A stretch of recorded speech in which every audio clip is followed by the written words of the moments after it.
man. Yeah. All right, Shaun. So, yeah, obviously we're talking about this incident that happened back in Anaconda. I believe it was December 20th or 21st. So, can you tell me a little about the event, and just kind of your history as a referee, with basketball and anything else, about you, first of all? Right on. Yeah, it was actually December 6th, Alex. Okay. It was the Center Slammer. I've ref that tournament for years, among many others.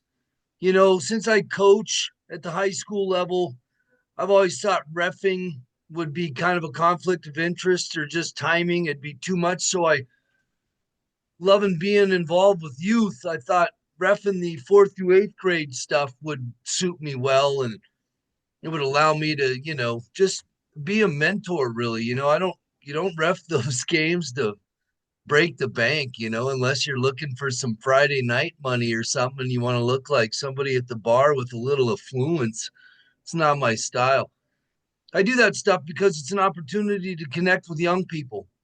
It's an opportunity to share my experience, life experience, my basketball, my athletic experience, and just help kids understand the game. You'll have kids at the line and you got to line them up and white, blue, white, get in there. You kind of got to, it's like herding cats sometimes when you got the fourth and the fifth graders. And so you just got to be patient with them, and they get at the line. Some of them look like they're about to crap their pants out of stress. You wink at them and say, hey, my boy, it's all right. Just take a deep breath. You'll be all right. And just seeing the calm, having the other kids look at me like, hey, and I'm like, I do it for you, my boy. I do it for you. So I don't think, it's always been a blessing, and I've done that for years. And we, the day was going great. I mean, I'd already had 7 games. We had that game and another game to follow. So I never left the court all day long. It was just one of those things where we were going, and yeah, the crowd was just getting a little testy. A lot of F bombs, a lot of profanity being thrown at me. And, me, I'm a communicator, man. So at the end of the day, my objective was to go over and just kind of assuage them and say, hey, guys, listen, Saturday night, we're in Anaconda at the Santa Slammer. And, the two people I was addressing that were doing most of the yelling turned into four. And I said, gosh, you guys, I've never kicked anybody out. I've never given a kid a technical. I've had kids nearly fighting, and I didn't give them a technical. I just stopped in uncle style and said, hey, you guys knock this stuff off. That ain't going to fly. Go sit your ass down on the bench until you guys can calm down, get yourself together. But you're two good players. I don't want to let you out here until you're ready to go. And it's always worked. I've had parents just helicoptering around that floor, and it's getting worse today, man. But I've always been able to go over and sit by a parent or grandparent and just say, hey, God bless you, man. I says, I don't have much butt left. The older I get, the more I'm losing my butt, and I don't need you chewing off anything that's left. I'm trying to hold on to it. Use humor, use deflection, just try and appeal to them, to relate to them. And I've been 100% until that night, And when I told them I'd never kicked anybody out and I'd never given a kid a technical, at that point the whole team parent section just went off on me. So let's just say the one time I did respond in kind, I responded in kind and told them to, shut the bleep up or go. We're not doing this anymore. I mean, this isn't what it's about. It's not about me. It's not about you. It's about these poor girls that are over here shaking, you know. And that's when all hell broke loose. Evidently, yeah, according to witnesses, she peeled her earrings off before she come down. So that is really weird. It's almost like she knew she was coming to fight me. Who takes your earrings off? I leave mine in. Just kidding. I don't wear earrings. But yeah, it was just weird. And so I was kind of laughing at first. I was like, what in the heck? You can't do this. What are you doing? And then I just had the coach, which turns out it was her husband, bookended me on one side. Some other rabid dude came onto the other side, and they were just, it was crazy. I felt like I was in a demon movie. It was just weird. They were just on me hard, and she's swinging and kicking. So I just put my hand out just to palm her face, just well, not just to put it out toward her head, and that was able to keep the leverage at bay. She couldn't hit anything. She kept hitting my elbow in the middle of my arm, but that was the objective. I wasn't trying to escalate it. The last thing I thought was going to happen was that there was going to be some kind of physical altercation. Kicking and screaming, kicking and swinging, and wasn't working. Next thing you know, I get big loogie of spit right in my chest, and it was like that's when I was like, okay, this is crazy. I was like, you guys got to go. They're trying to tell one of our other officials there, experienced veteran MOA official, that I had to go. And he's like, he's not going anywhere. You guys are out of control. You guys need to stop. And it was weird, and again, my whole objective, Alex, was just to get back to the game. Those poor kids. I just remember looking at the faces after everybody cleared. You could just see the shock on both teams, really. So for the integrity of the game, the integrity of the situation, I thought instead of making a big hullabaloo about it, they left. I thought maybe some other people would help take care of that for me. I just went back to doing what I came to do. And, I was even talking to him in half court right before the game, or halftime was starting, second half. And I was like, you guys, it's going to be okay. Sorry you guys had to witness that.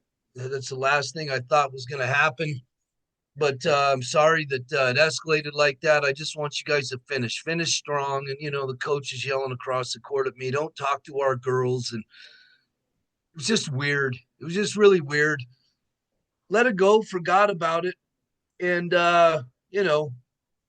find out 2 days or the day before we go play our home opener or season opener against Bozeman in Bozeman that I was not allowed, I was not approved to coach. And the head coach had to tell me, Matt had to come tell me. So that was hard. He was like, he didn't know why. School district wouldn't tell him why. They just kind of were like, well, he's a volunteer. We don't have to disclose cause. So, instead of being a distraction, I've just tried to stay behind the scenes and stay involved because the kids still want me there. Everybody's still wondering why they're keeping me at bay. And it just doesn't make much sense, really. So, and no one tells anything. It's like this is my fifth year. Um, I had to do another background check, everything. I've had to do two background checks and I haven't even left the position. Usually, once you get somewhere, you do a background check, you're good until you have to leave because you're in the middle of stuff and people usually find stuff out. Went and jumped through all those hoops, paid for more certifications, got all my coaching credentials handled, concussion stuff, and find out the day before that I'm not allowed. So I didn't really say much. I'm not one to cry around about stuff, especially publicly. Um, People started noticing I wasn't on the end of the bench. I wasn't on the bench, I should say. They were wondering why I was sitting behind the bench. And once enough people started asking, and Bill Foley got a hold of the info and, bless his heart, he's a good dude. I've refed with him before. Um, yeah, he's just a good person. And he asked me if he could write an article, and I didn't think it would focus so specifically on me. But at the end of the day, I thought it was a really well written article, and I thought it really touched to not only the incident, but what's trending. God, Alex, this is crazy. Back in my day, my dad wouldn't say a word. He'd just wait till the game was over and we got home, and he'd cuss me out for the things I did wrong. He didn't care about refs or none of that. That's out of your control. You just play and you do what you got to do. And, he always taught us to be that way. So I didn't really, it's just one of those things. The game's really changed and you got parents helicoptering around. I don't know, if they were drinking or not. I have to believe they had to have been. It was Saturday night, vacation in Anaconda for the weekend, because it just didn't make any sense. The more I tried to calm them down, the more I tried to communicate and plead with them to appeal to their better reason, the more volatile and crazy it got. And then obviously, like I said, I finally clapped back, and that's all they were waiting for, just waiting for me to blink, I guess. And it was just, it was a weird deal, real blur. It happened really fast, but we managed to finish the game. Again, I didn't leave the floor. Um, I had one more game after that. And we finished that. I took some ribbon from some of my friends. They were asking me if I needed an escort outside. And honestly, went outside and looked at my car and was hoping they didn't know what car I drove because I didn't want my tires to be slashed or something like that. So I was really kind of tentative about it, but I walked out, looked around, and was like, I'm good. Came back Sunday and finished it. I've been through a lot in my life, so that wasn't something that really, affected me too deeply. I felt more bad for the kids than I did about me and what I went through. I thought those kids are never going to forget that, man. That's going to leave an impression on them that's not good. And so I just was more preoccupied with that. And I was going over to Matt's house to watch the UFC fights, and so I left left Anaconda and went straight to our head coach's house, who I'm close, I'm really close with. We watched the fights. I told him what happened. A lot of people told me I should have, acted on it earlier, just from the standpoint of calling people out. But I thought, gosh, this is going to get around enough on its own. But again, I didn't really think it would evolve into this, and yeah, it's been humbling. The outpouring of support has been amazing. I've always kind of, you try and build bridges, you try and create relationships, you try and put your best foot forward. And, I've always treated people like I've known them my entire life. It's their ball to catch or drop. And most people catch it, most people catch it. And I can kind of set the tone. And I usually am able to set the tones at these games. I tell the kids, hey, shake each other's hands before nobody does that anymore. So I'm like, dap each other up. You're about to go into battle and beat each other's brains out. Metaphorically, they always laugh, but you're loosening up these kids. Some of these kids, it's their first tournaments. So just always try to use my experience to serve me best in those environments, and it's always been the case.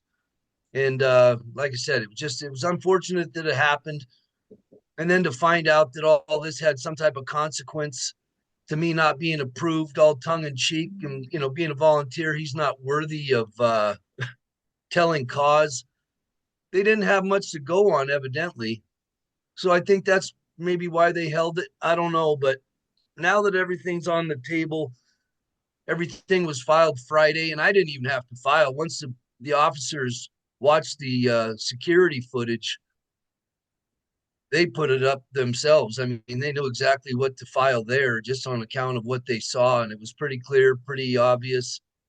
So again, like I said, I wish none of this would have happened. I was going to let it go, but once this movement came, so to speak, I felt kind of accountable. I talked to a couple veteran officials that I've known for years. A couple of them are my peers from my high school days, and just consulted with them and asked them what they thought, what I should do. Well, how should I respond to this? And, they were all pretty emphatic about I need to follow through with this. What we have to do in today's day and age, what we have to deal with as officials in today's world is a lot more difficult than when we were playing. So I'm glad, some of these guys got thick skin too. They're veterans. Again, they've been in the game for a long time, SEER officials in college level and high school. And hopefully we get him here when we go to Missoula here in the next couple of weeks for some league games. But I just felt that it was a thing to do based on all the attention that came. And I thought if I didn't do it, it would probably be fairly selfish and it wouldn't be something that I'd feel good about now that it had been made public. Again, I wasn't trying to go that route, but kind of happened by virtue of the story. And then Johnny Robbins wrote a humbling article in Butte Sports on my behalf, and even Tom O'Neill from KMBR, the legendary radio voice and announcer here, he even wrote a piece on it. And I'm just, yeah, I don't know. Like I said, I'm pretty humbled by it. I really wish none of it happened, but here we are. And I'm just trying to get back on the bench. I'm just trying to get some type of answer, some legitimate answer from our school district and our leadership as to why, they've went with something, especially if it was not substantiated to that point. And it all coming out, the truth coming out as it is, it looks like it's going to kind of blow up on them, really. It's just not a good look. letting go of me. And I've, like I said, no blemishes. I've developed a real good rapport in this community, even around the state. I don't care what gym I go to, what team we play, and I'm shaking hands and hugging dudes, people that I know from every community, just because of the relationships I build. So I didn't go up to Kalispell this weekend because that's where these folks were from. And I thought, I was going to drive up, stay with Lucky's folks, jump in with them, just kind of stay behind the scenes, but be there for the kids. But I thought, considering how crazy that scenario got, I didn't want to walk up there and get into some situation where, again, I was out of my control and it became a distraction for these kids. Excuse me. So I opted to stay home and just stay out of that scene so nothing evolved. And, the boys went up and did their job. This is the third year we've been able to sweep Flathead and Glacier. Hudson's swept him 3 out of the 4 years he's played. And, he played exceptional as well. He got his first dunk where that kid's pretty much done everything under the sun on the basketball court until he finally got a steal and breakaway. Kind of reminded me of my first dunk against Frenchtown back in '86. You get a steal at half court, you fly in, you dunk it. And yeah, it was just awesome to see. I watched it all on NFHS. So yeah, and then I just today's Monday, we got practice. I'm gonna go sit at practice. I can't coach. I was even at practice last week, just watching. I'm not out on the court with the guys. I'm just there for the kids. They're doing their drills. They'll run by me. They'll give me a fist. And the athletic director corners me and just was livid that I was there. You can't coach. You weren't approved. I'm like, God bless you, man. I'm not coaching. I'm just sitting here trying to support these guys and play within the rules of these handcuffs you guys have placed on me. The kids want me here. The coaches want me here. I want to be here. I'm trying to figure out how to balance it out and not set you off like this. He's like, well, you're not approved. I'm going to HR. And, it was just weird. It seems like it's almost a personal vendetta, and I don't know. I don't have a beef with the AD, but he sure has a thing for me. I tussle his little guy's hair all the time. I just don't understand it. So yeah, I'm just kind of in my little purgatory right now, if you will, trying to make sense of it, trying to get back into a scene where I can coach. But it's beautiful, Alex. I've been called up. I went last weekend or 2 weekends ago. Um, I went to Missoula to ref a game or ref a tournament. Colby Pickering and some of my friends from the Sentinel staff were like, hey, we need you here. And I went over there and it was great, and you got 25, 30 plus people hugging you over the weekend after the game on behalf of their grandson, on behalf of their, son, even the little guys coming up, finding me, to just adapt me up and say, thank you for reffing. It's all good. That's all good for the game, I believe, and that's why I do it. And I've had some other calls as well to come up. I'm going up to Montana City in the first weekend in February. These guys they want me up there officiating their stuff. So it's been good. I feel pretty humbled by it. And, like I said, I'm just trying to continue doing what I'm doing and all this other stuff peripherally. I'm just trying to deal with it as best I can and as graciously as I can. All right. So, just a couple questions on my end, but I appreciate the answer and all that information you just gave me, Shaun. I will ask, so you never mentioned her by name. Do you know if the woman is Yeah. Cassandra Congdon? Yeah, I do. Again, that's what I'm saying. I've never been really a rat. Yeah. I just now you grow up, you don't tell on people. You just let them. I grew up, I'm a karma guy. You do that to me, I don't care if I'm around or not. You're going to get yours at the end. But yeah, Cassie Congdon is the Yeah. gal. Her husband, CJ, is the guy that was there too, harassing me. And yeah, CJ's the coach of the team yeah, that he was was the playing. coach of this fusion team. Okay, and they're from the Flathead area because she's obviously the Yeah, coach of the soccer program up there. yeah. All right, so again, you kind of mentioned it. I just want to get the official words out there.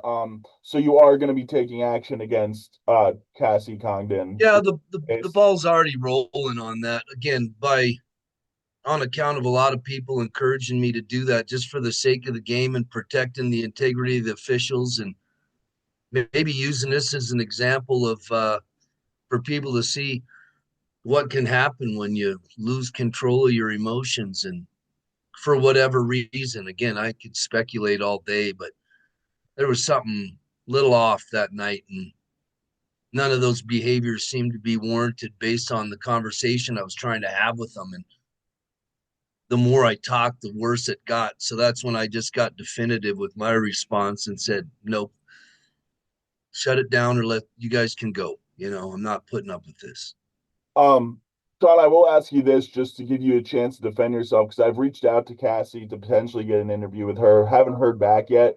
The articles I've read have all called you like Crush from Finding Nemo, right? You're a chill guy. Yeah, you laugh at that. The only thing I've seen that could, potentially be held against you, I'm curious, is there was mentions that you may have been saying some incentive things on the court, anything like that. So I just want to give you the platform to answer Good that. Lord. Yeah, No, I mean, everybody was there. They know. They said I was shouting obscenities into yeah. the crowd. Absurd. He said I called his wife something that I'm not going to repeat. I don't even use that word. And it was just crazy. And I just thought, is this how you guys are just doubling down now? You're just going to keep working to create more drama? Dude, there was no time to say any of those things. You know what I mean? It just doesn't make any sense. They just took the preemptive, let's be victims here at his expense. And from the letters that I didn't even ask for that came my way, it substantiates every bit of my testimony and what I'd written about. And yeah, it said nothing. It wasn't even, yeah, it was so unprovoked. That's the point. I guess I didn't think about, I didn't realize you'd gotten that info, but yeah, there were some things said that I said that were just absurdly off base. And everybody there that was reasonably balanced with their emotions can tell you that. I wouldn't imagine anybody in their crowd would probably agree. They're all probably working on the same story, but I know what I'm about, and I ain't going to throw cheap shots into the crowd just to antagonize. That's exact the antithesis of what I do. I was trying to calm the situation down as I have so many times before, and unfortunately, it was just to no avail that evening. Have you ever had a like an issue with fans before or anything like that, or is this like the first like big thing No, you've I been? mean, your fans get crazy. Yeah. Fans get goofy. And all I do is I try and talk to them. At a dead ball, I walk over going, God, like you said, the butt my ass comment. I'm like, I don't have much butt left, but I don't need you chewing the rest of it off. Use humor, use deflection, just try and relate to them. And I'm like, geez, it's Sunday, you shouldn't you be in church right now? If you're not, then let's treat this as church and have a little reverence, a little respect for each other. Anything to calm the situation down. I've never been one to sit there and just provoke and throw wood on a fire. That's absolutely not me. Crush Um, doesn't do that either. True, he doesn't. Um, I'm curious, from your end, obviously it sounds like this Butte High School stuff's really gotten to you personally. And it sounds like they're keeping you in the dark, which I'm sure is frustrating on your end. Do you have any sort of confirmation that Cassie or Mrs. Congdon did go to Butte High School to complain about you Well, and no, get the ball yeah, rolling on that? no, I guess they wrote a letter to the MOA, Montana Officials Association, when they dismissed it because I'm not an MOA. I guess she went to the MHSA and possibly the high school. So, it's like, again, I really don't know what they had to gain from that. They were demanding an apology from me, according to the Bill Hill, the tournament director. And I thought, what are you kidding me? Why would I apologize? I even told the coach after the game, man, I'm sorry that had to happen, but I've never dealt with a crowd like you guys. And that's when he asked me, did you call my wife this? And I looked at him. I'm like, dude, just get away. You guys are done. Just go. I put up the only reason I didn't throw you out is because I was trying to help these girls finish the game. And I let you cuss at me a few more times. And I looked at the other refs and I was like, no, I'm just gonna let it go. This just makes him look like the person he is. You know what I mean? So I just yeah, it was weird. But that's exactly what happened from the word coming out was she just started a trail trying to do her damnedest to put me in a corner. And at the end of the day, with the testimony and the my testimony, the evidence of the video and the letters of support that substantiate the video and what happened, I don't think there should be much of a difficulty in this going down like it's supposed to. There's too much evidence. I do ref shortage stories almost every single year around like August, just before football season starts. I know it's a Right. big challenge for the MHSA to get a ref at every game across the state. There's shortages. Um, and one of the problems that I'm always told by Brian Michelotti and a lot of other people is that refs just don't want to deal with the crowds, with the angry parents. So can you talk about that a little bit and maybe how this situation has affected you and if you still want to be refing after all this has gone down? Again, I'm thick skinned. I'd already moved on past it. I was already going to let it go. I was just going to go do what I do and not let the negativity and ugliness of other people affect me, until they tried to preemptively paint me out to be the perpetuator of all this. And, so I can handle it. Yeah, I'm getting back in the saddle. And again, the requests of coming up and refing have expanded around the state. I've got people from different pockets I haven't refed at yet who caught wind of this, read the story, were appalled. Hey, man, we love you as a ref. We need you up here. Can you do this? We'll even pay you a little bit more, and I'm just humbled by that. But, I know, and listen, I'm no saint. I got to be honest with you. As a coach, as an athlete, as a competitor, sometimes you're like, come on, ref, how'd you miss that? He was hanging all over him. You've said stuff like that, but, that's where it ends. You don't continue to berate officials. So I don't know. I just think I know, geez, I know dozens of officials around the state from every corner, from the Highline, Wolf Point area down in Morningstar country up to Eureka and everywhere in between. It's just, I think at the end of the day, hopefully, now that this has evolved into what it is, hopefully this can serve as a learning tool, for referees and officials, but more importantly, parents. Hopefully parents can see this and go, it doesn't matter. Even if I was supposedly said the things that I said, that doesn't give anybody the right to come out of the crowd and start swinging and kicking and spitting. It was absurd. So, again, you just can't control other people, but I just want, referees to be able to maybe get a little insulation from this. Maybe it will calm things down throughout the season once this video gets out. They just gotta use it for the subpoena and all that for now. But once they're able to get the kids redacted, it was really down in one corner, so I don't see it to be too difficult. And I imagine, excuse me, once it gets in the media's hands, you guys have all the tools to be able to do that. And yeah, it's just you want it to be able to use as a tool, as a learning tool. And again, I wish I wasn't in the middle of it, but I was. And so I'm just trying to handle it accordingly and, be as genuine about it as possible. This meeting is going to automatically end in 10 minutes just because I have the free version of Zoom. I want to ask you, just in case I don't get a chance, you talked a little bit about this just now, but what do you want to get out of all this when it's all said and done? What are your goals? What's your vision? Obviously, it sounds like you didn't want to be a part of this anyways, but now that you are, what are your goals when this is all said and done? What do you Again, want to I see? just want to get back on the staff. I want to finish what we've started. Matt came here 7 years ago. I got in his pocket 5 years ago. Right now, what we have is a culmination of what building a program is like. And Matt's done a tremendous job of building this program and laying the foundation for it. And, I've been here every step of the way the last 5 years. I'm the longest tenured coach on his staff.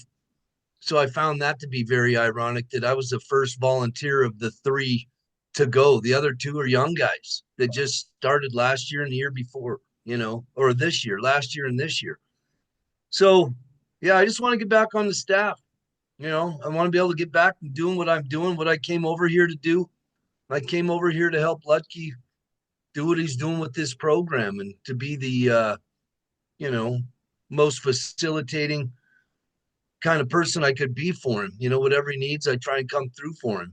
He's got a lot figured out. A lot of times people don't understand as assistant coaches, we're just co-pilots, and some people don't understand that. They want to make it about them, but a good assistant is just trying to be the right hand man of the head coach. And I just want to get back to doing that in good faith, not having to sit behind the bench and, just do it with handcuffs on, so to speak. I just think it's absurd. And then again, hopefully, maybe this will provide a little levity for people that go to these things that might lose their apples from time to time.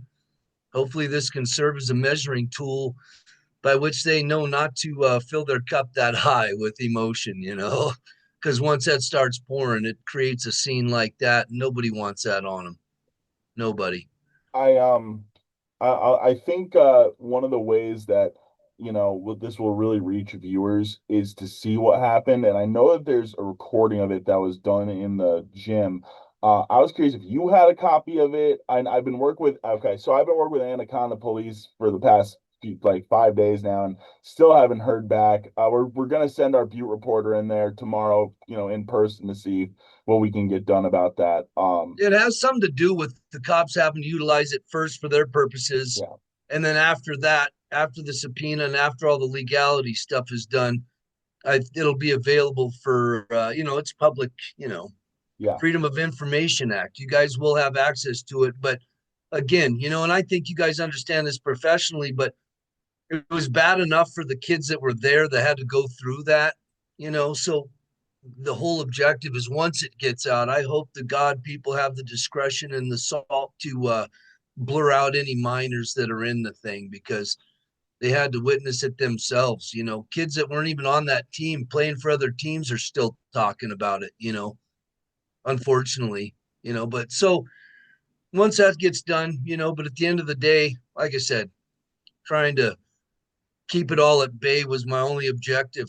Trying to get into a big scrap there, I'm a scrap, I grew up having to fight, and by the grace of God, I was a little more composed and kept it together at that point in time, because it was such a blur and it was so crazy. Like I said, all I could do was just try and keep it at bay um, until it disappeared, and it finally went away, and we just got back to the game.